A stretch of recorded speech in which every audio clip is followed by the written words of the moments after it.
Hi, magandang araw. Paano nga ba mag-bank transfer from GCash to PayMaya?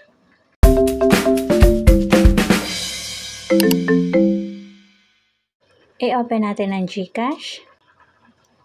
And then, i-click natin tong transfer. At piliin natin ang local. And then, i-click natin tong view all. Mula sa search bar, hanapin natin ang Maya Philippines o ang Maya Wallet. After clicking, ito yung makikita nyo. I-fill up nyo lang ang information, yung amount na kailangan nyong i-transfer, yung account name at account number o yung Maya number. And then, maglagay na lang din kayo ng email at makaka-receive kayo doon ng receipt. Pero optional lang siya.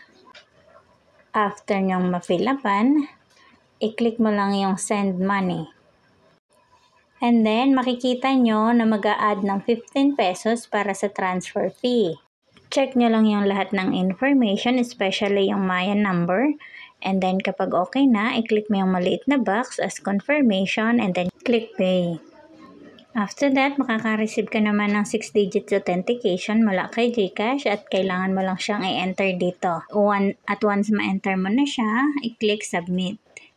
At ito na ang resibo ng bank transfer mo kay GCash. At may marireceive ka din na resibo sa email. Madali lang siya at sana nasundan nyo. Kung may mga questions, comment lang po sa baba.